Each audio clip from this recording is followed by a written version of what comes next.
আজকে দীঘায় এসে কেমন আনন্দ করছে 25শে ডিসেম্বর? ভালো। কি কি দেখলে আজকে দীঘায়? সমুদ্র অনেক ভালো লেগেছে। জায়গার নাম কি জানি না, লাল কাঁকড়ার বীজ দেখলাম।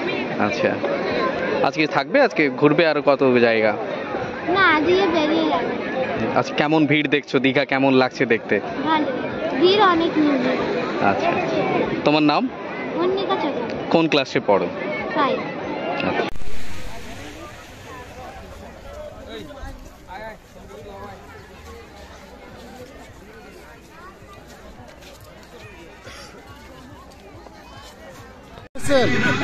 আমরা তো পশ্চিম মেদিনীপুর সাউথিয়া থেকে এসেছি। কতটা আনন্দ করছেন বড়দিনের দীঘা? প্রচুর আনন্দ। আজকে 25শে ডিসেম্বর যেহেতু না, ওই জন্য আমাদের সবারই আনন্দ আজকে প্রচুর। সমুদ্রে স্নান হয়েছে? হবে এখনই, আমরা বর্তমানে তো আমাদের মাংস চলছে। আর সারাদিন কোথায় ঘোরা হবে? এটা আর ঘোরা হবে কত সারাদিন? হ্যাঁ, ঘোরাঘাটি খুবই ভালো হচ্ছে। আজকে যেহেতু 25শে ডিসেম্বর, এখানে প্রচুর লোকের সমাগম হয়েছে এবং দীঘার পাশাপাশি যেহেতু আমাদের বাড়িটা, এবং বহুত আনন্দ করছি আমরা।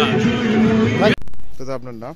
হ্যাঁ, আমার নাম সুপ্রিয় জানা। কোথেকে আমি এসেছেন? আসছি পশ্চিম মেদিনীপুরের গোমুন্ডা গ্রাম থেকে। বলছি বড়দিনের দীঘা কেমন এনজয় করছেন, কি বলবেন? We are fun with family. কি কি পরিকল্পনা রয়েছে সারাদিন? অ্যাকচুয়ালি আমরা এসেছি সবাই ফ্যামিলির সাথে। তো এখানে এসে আমরা পিকনিক করছি, মানে নিজেরা রান্না করছি। অ্যান্ড তারপর দীঘা যাব, মানে সমুদ্রে যাব, স্নান টান করবো।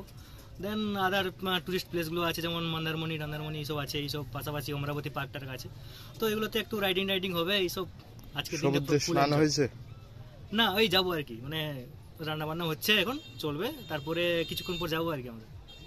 একেবারে ফুল মস্তি? হ্যাঁ বলুন। কতটা এনজয় করছেন? Enjoy with family, nice.